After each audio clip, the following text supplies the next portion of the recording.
Ini saya tanya saudara, apakah kalian yang hadir di sini dan seluruh bangsa Indonesia dari Aceh sampai Papua, kalian akan tetap ingin tentram seperti ini, dagang enak, tani enak, atau kalian ingin berperang seperti negara-negara lainnya? Jawab. Mungkin dulu-dulu itu mungkin ada sungkan-sungkan, sekarang jedorin aja ke tembok. Tujuh apa enggak? Bukan cucu Nabi, udah jelas. Siapa yang menjawab? Imaduddin Usman Al-Bantani, putra Nusantara asli, yang akan bertanggung jawab di hadapan Allah Subhanahu wa taala bahwa habaib itu bukan keturunan baginda Nabi besar Muhammad sallallahu alaihi wasallam. Kalau begitu, siapkah kita berjuang menjaga marwah leluhur kita? Siap. Menjaga setiap jengkal tanah Indonesia ini? Siap. Siapkah saudara-saudara Laskar Sabilillah bantu Prabowo, bantu Gibran untuk menjaga bangsa dan negara Indonesia ini? Siap. Siapkah kalian kalau negara kekurangan tentara, kemudian kalian dijadikan tentara paling depan, ditembak paling dahulu kalah? Siap.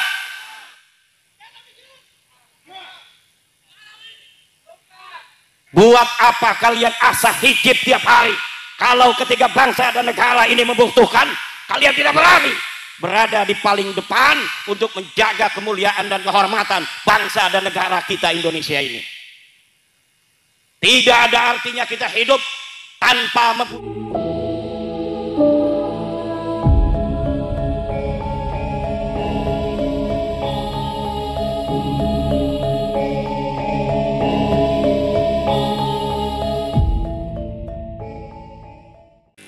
Assalamualaikum warahmatullahi wabarakatuh.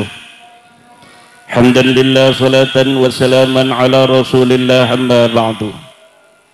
Faya ashabal fadail hadaratil mukarramin, para alim, para ulama, para kesepuhan, wabil khusus al-mukarram al-musharraf Sayyid Zulfikar Asy-Syaibani mata'anallah bi tuli hayatih, Kiai Saifuddin Zuhri, Yai Ismail, Yai Badru, Ketua PWI LS DPW Jawa Timur Kiai Haji Syekhur Rijal, Ketua DPD PWI LS Kabupaten Blitar Yai Khairul Al-Hafidh Al-Hamil, para panitia, wabil khusus Ketua Ki Ahmad, Panglima Laskar Sabilillah Kabupaten Blitar, para sahabat-sahabat yang telah dilantik dari DPD PWLS Kabupaten Blitar, Bapak Camat, Bapak Kapolsek, dan seluruh para hadirin hadirat, ma'asyiral muslimin, para pecinta Wali Songo di mana saja Anda berada, wabil khusus yang hadir pada kesempatan malam hari ini di bumi Loh Daya, bumi di mana di bumi ini terbaring pejuang Indonesia, proklamator kemerdekaan Indonesia, putra sang fajar, Bapak Insinyur Soekarno. Malam hari ini pengajian juga dalam rangka memperingati Hari Kebangkitan Nasional. Hari Kebangkitan Nasional diperingati tanggal 20 Mei. Pada hari itu, pada tahun 1908, terbentuklah Budi Utomo. Sebelumnya terbentuk Syarikat Islam pada 1905. Kemudian terbentuk Budi Utomo 1908. Kemudian terbentuk pula Muhammadiyah 1912. Kemudian terbentuk Nahdlatul Ulama 1926 dalam rangka menyongsong kemerdekaan 1945. Tidak ujuk-ujuk 1945 lahir, kecuali sebelumnya ada kebangkitan nasional, kebangkitan dari seluruh putra-putri Indonesia. Apa itu kebangkitan nasional?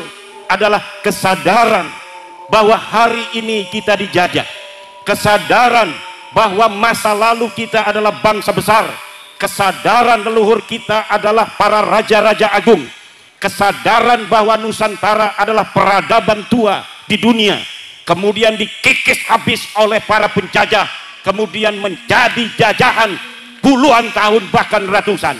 1901 lahirlah putra sang fajar Insinyur Soekarno di Surabaya, yang kemudian pada tahun 1905 terbentuk Syarikat Islam, kemudian Budi Utomo.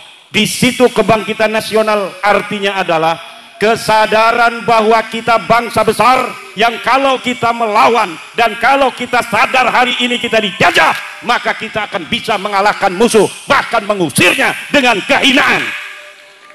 Kenapa hari ini kita tidak bisa untuk berdiri tegak sebagai bangsa besar, bangsa yang memiliki sejarah di masa lalu, bangsa yang telah menjadi sebuah bangsa yang telah menghiasi peradaban dunia dengan Gunung Padang, dengan Borobudur, dengan Prambanan, dengan kerajaan besar Majapahit yang menguasai seluruh Asia Tenggara, dengan Mataram, dengan Demak, dengan Banten, dengan seluruh kerajaan-kerajaan besar di tanah Aceh, di tanah Kalimantan, di tanah Sulawesi, di tanah Maluku, di tanah Papua, di tanah Nusa Tenggara, di tanah Bali, di tanah Madura. Semua putra-putra wayah, putra-putra agung Nusantara lahir sebelum kita dijajah. Kita bangsa besar yang Portugis sangat takut kalau menghadapi bangsa Nusantara.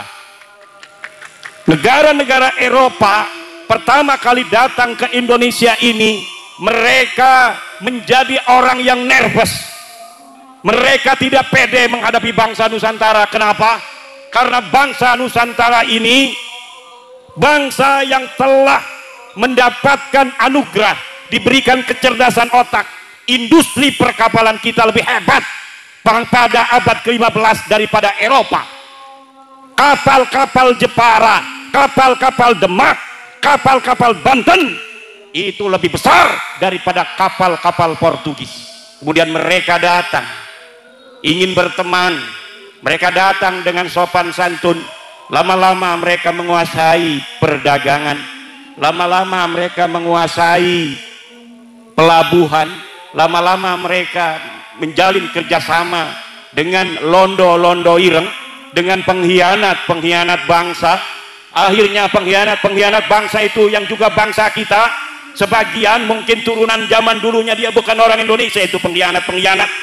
Akhirnya mereka bekerja sama dengan Portugis, bekerja sama dengan Belanda, mengajak kibin-kibin Belanda, mengajak kibin-kibin Portugis untuk membangun kekuatan ekonomi di Indonesia yang dulu bernama Nusantara. Kemudian terpecah belahlah bangsa Indonesia. Sesungguhnya bangsa Indonesia ini bangsa kuat yang apabila tidak bisa dipecah belah, maka bangsa Indonesia tidak akan bisa dikalahkan oleh siapapun, saudara. Kenapa kita bisa dijajah? Karena dulu kita mudah dipecah belah. Kenapa mudah dipecah belah? Karena kita semuanya pengen jadi ketua, pengen jadi pemimpin, betul? Kalau kita saling menjaga, kalau kita saling menyayangi, agama kita boleh berbeda, saudara. Kita tetap saudara, DNA-nya tetap DNA Nusantara. Kita mayoritas sebagai Islam, tugas kita melindungi yang minoritas. Saudara-saudara kita dari seluruh agama dan kepercayaan yang ada di Indonesia. Hanya dengan itu, negara Indonesia akan selama-lamanya hidup tentram, harmonis dalam persatuan ila yaumil qiyamah. Tapi apabila sebuah agama mayoritas, dia merasa mentang-mentang ada di negara Indonesia, dengan dia mayoritas, kemudian dia menghina minoritas, dengan dia merasa mayoritas, dia ingin diistimewakan melebihi semuanya, maka kalau itu diteruskan, Indonesia ini tidak akan aman dari perpecahan. Ketua DPW PWILS Jawa Timur baru ngaji selesai. Mangga Kiai. Bismillah Muhammad. Ini saya tanya saudara, apakah kalian yang hadir di sini dan seluruh bangsa Indonesia dari Aceh sampai Papua, kalian akan tetap ingin tentram seperti ini, dagang enak, tani enak, atau kalian ingin berperang seperti negara-negara lainnya? Jawab. Aman. Ingin perang apa ingin tentram? Tentram. Kalau ingin tentram, hal-hal yang bisa memecah belah bangsa Indonesia ini, keangkuhan mayoritas harus dikikis habis, karena dia hanya fata morgana iblis. Bangsa Indonesia ini akan menjadi bangsa besar jika persatuan dan kesatuan kita kedepankan di atas perbedaan agama, di atas perbedaan suku bangsa, di atas perbedaan primordial. Jangan merasa orang Banten lebih mulia daripada orang Blitar. Jangan merasa orang Blitar lebih mulia daripada orang Banten. Semuanya sama di mata polisi. Kita hanya sebagai bangsa yang harus nurut. Kalau lewat lampu merah, tilang semuanya, walaupun punya foto dengan Kapolri. Begitu. Jangan polisi ada tilang, saya Zulfikar foto dengan Kapolri, tuh saya foto sama Kapolri. Enggak berani itu polisi lalu lintas. Tidak boleh begitu. Saya Zulfikar yang kenal dengan Kapolri, dengan para laskar sabilillah yang fotonya dengan saya, di mata hukum semuanya sama. Betul? Tidak boleh saya Zulfikar yang punya foto dengan Kapolri dan laskar sabilillah yang foto punya dengan Imaduddin Usman saja kemudian ditilang. Ini nih ada Imaduddinnya, tilang ini dengan Kapolri, tidak bisa ditilang. Tidak bisa.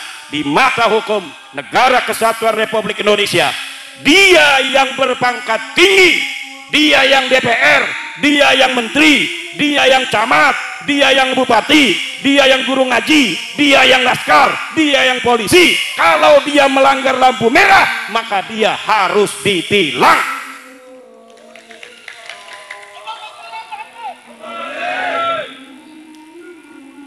Tidak boleh hukum tajam ke atas, tumpul ke bawah. Salah nggak? Kebalik nggak? Tumpul ke atas, tajam ke bawah. Tidak boleh di negara Indonesia ini, betul. Dan Indonesia telah membuktikannya, saudara. Berapa menteri yang ditangkap oleh KPK, betul. Berapa pejabat yang telah ditangkap oleh polisi, betul. Maka kita harus percaya pada penegak hukum kita. Kalau kita berbangsa dan bernegara, aturannya kita harus percaya pada penegak hukum. Kalau kita masyarakat sipil, harus husnudzon terhadap pemerintah, betul. Kalau kita sebagai orang-orang hukum, orang-orang yang berstatus warga negara Indonesia, ya harus patuh terhadap undang-undang negara Indonesia. Jangan udah diputuskan pengadilan kita tidak percaya, sudah ingkrah sampai ke Mahkamah Agung, dia tidak percaya terhadap hukum kita. Ditangkap sama polisi malah ngelawan. Kamu kenapa pakai peci haji? Kenapa nggak pakai helm? Peci haji saya ini, kalau peci haji saya ini, kalau saya jatuh dia tidak pecah, Pak polisi.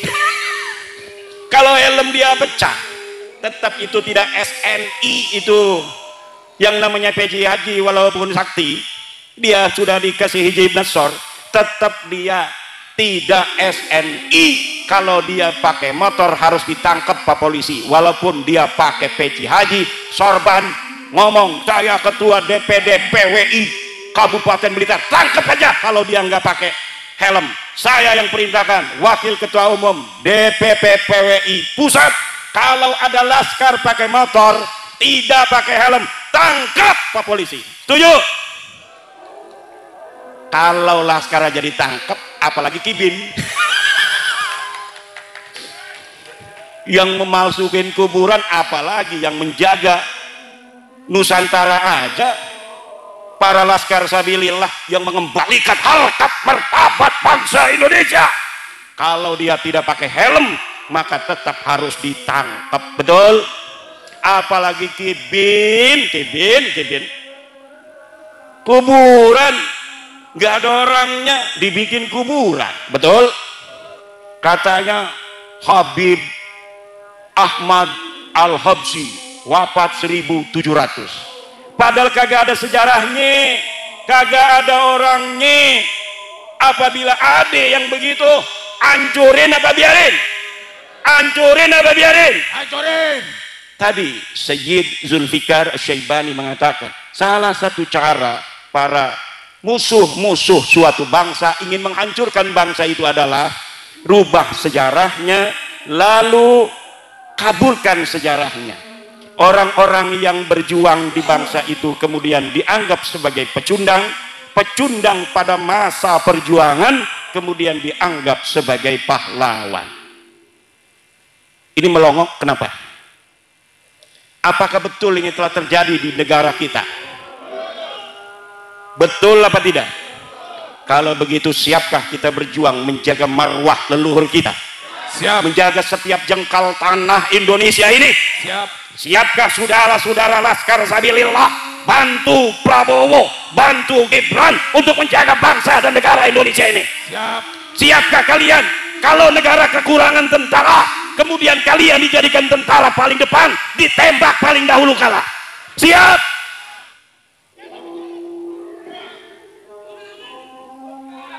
Buat apa kalian asah hijib tiap hari kalau ketika bangsa dan negara ini membutuhkan, kalian tidak berada di paling depan untuk menjaga kemuliaan dan kehormatan bangsa dan negara kita Indonesia ini?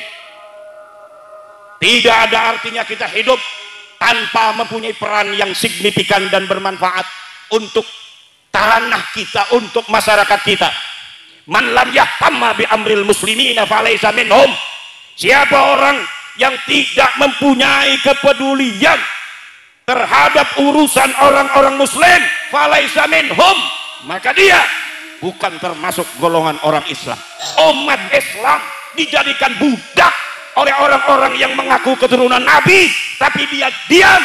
Bahkan dia mengatakan, hei PWILS, kalian jangan mencaci, kalian jangan mencaci orang, jaga persatuan, jaga kesantuan. Hei, kalau sama PWILS Anda bilang kita harus jaga kesantunan, kenapa Anda diam ketika Rizik Syihab mencaci maki presiden saya Joko Widodo? Kenapa Anda diam ketika Rizik Syihab mencaci maki waliullah Gus Dur radhiyallahu anhu? Kenapa Anda diam ketika Nahdlatul Ulama dihinakan oleh siapa namanya? Faisal Assegaf. Ketika Mbah Hasim dihinakan Anda diam, lalu ketika kami putra putri Nahdlatul Ulama membalas semua itu, Anda katakan Anda bukan NU karena Anda mencaci maki. Saya mencaci maki, kita Laskar Sabilillah mencaci maki, bukan orang baik tapi orang yang sukanya mencaci maki. Wa in aqabtum fa'aqibu bimisli ma uqibtum bih. Kalau engkau mau balas, kata Al-Quran, maka balas bagaimana perbuatan mereka. Dan kita belum seleting balasannya, ini belum selesai saudara, betul apa tidak? Sudah banyak yang mereka lakukan, menghina-hina para pemimpin kita, para ulama kita, betul? Kita hanya ngomong, hei kamu bukan cucu Nabi, katanya mencaci maki. Kamu DNA-nya bukan DNA turunan Nabi, kamu bukan orang Arab, marah. Padahal itu kajian ilmiah saudara. Ini ada kitabnya di abad kelima. Ahmad bin Isa kagak punya anak, Ubed. Ada kitab Tahdhibul Ansab saudara. Ada kitab Mutaqilatul Talibiyah. Ada kitab Al-Majdi. Ada kitab As-Sajaratul Mubarakah. Ada kitab Al-Asili. Ada kitab Al-Fahri. Kapal sampai itu. Masya Allah. Ini bukan fitnah saudara. Kalau ente bukan cucu Nabi, sadar aja.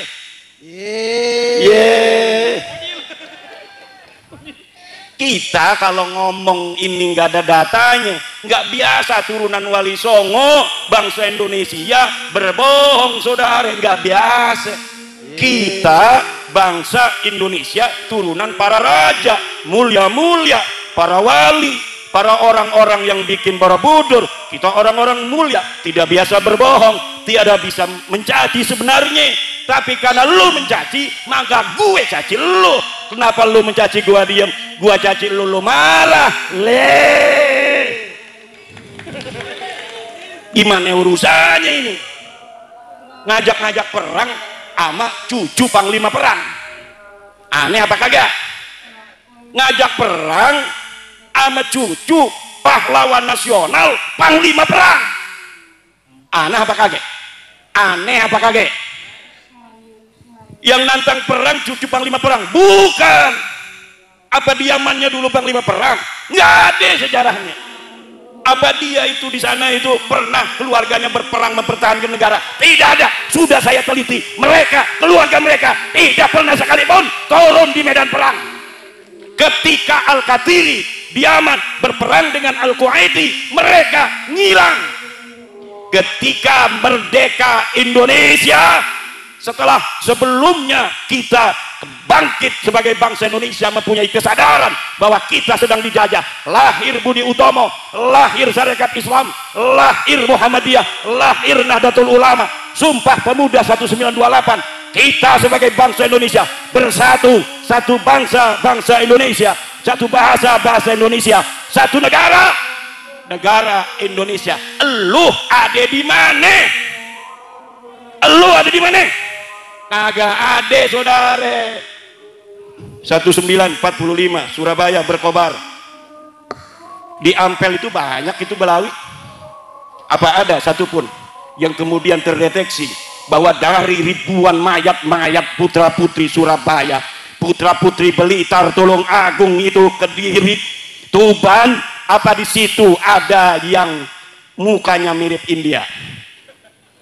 Kagak ada. Yang ada putra putri Surabaya yang meregang nyawa demi bangsa dan negaranya. Yang ada adalah putra putri Banyuwangi, Bojonegoro, Tulung Agung, Blitar, Kediri, dan lain sebagainya di Jawa Timur. Dan ada satu putra dari Cirebon yang pasukan santri, karena waktu perang itu saudara, waktu di Surabaya itu berbagai macam pasukan nasional, pasukan pemuda Hindu, pasukan pemuda Buddha, pasukan Kristen, pasukan santri Nahdlatul Ulama. Dipimpin oleh siapa panglima perangnya? Sayyid Abbas Buntet, kakeknya Gus Abbas Buntet. Beliau belum datang, Mbah Hasyim Asy'ari. Tunggu Ki Abbas dari Cirebon sampai dia datang.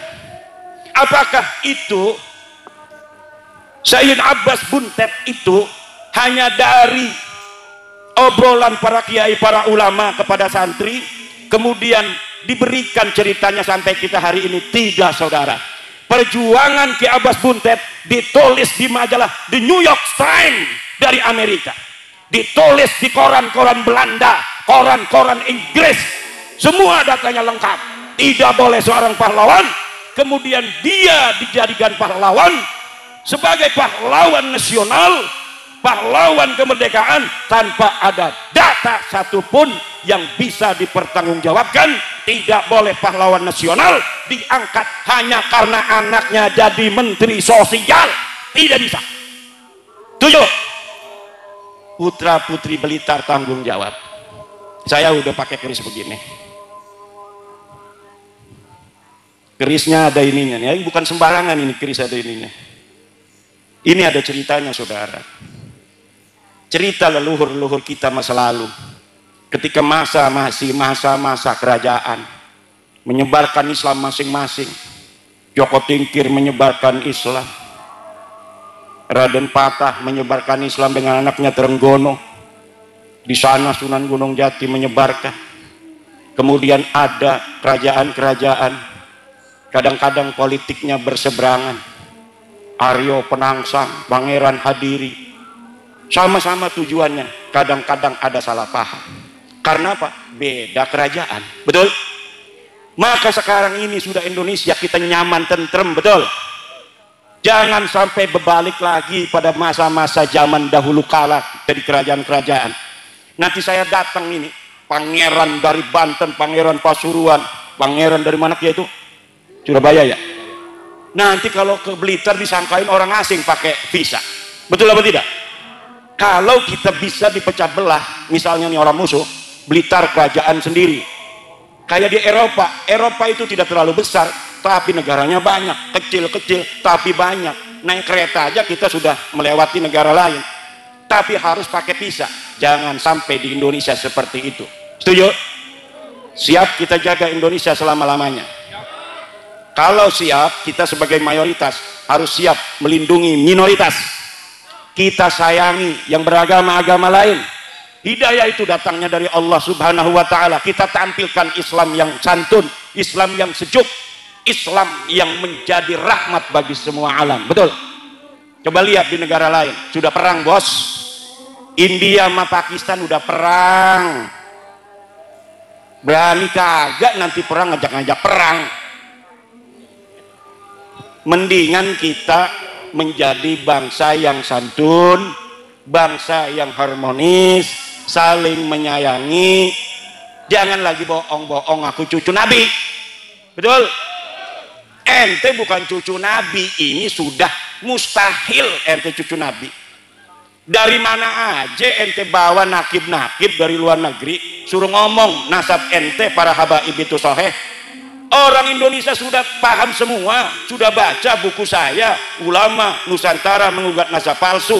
Datanya sudah qat'iyyud dilalah, sudah tidak bisa lagi ada celah untuk menjawab daripada terputus, dan sudah qat'inya bahwa Ba'lawi bukan keturunan Nabi. Tidak mungkin bisa untuk diganggu gugat lagi. DNA ente bukan orang Arab. Pokoknya bukan orang Arab aja. Udah jelas kalau orang Arab J1, ente bukan J1. Jangan ngaku-ngaku lagi di YouTube. Kita para habaib turunan Rasulullah. Malu. Ini yang nonton sambil nyengir-nyengir sendiri. Kagak punya malu lu. Nah ini yang terjadi. Polisi-polisi, para penegak hukum yang dulu, wah ini ada merkosa 31 anak nih, tapi ada Al-Habsinya. Ini cucu Nabi, jangan. Mungkin dulu itu mungkin ada sungkan-sungkan. Sekarang jedorin aja ke tembok. Tujuh apa enggak? Bukan cucu Nabi, udah jelas. Siapa yang tanggung jawab?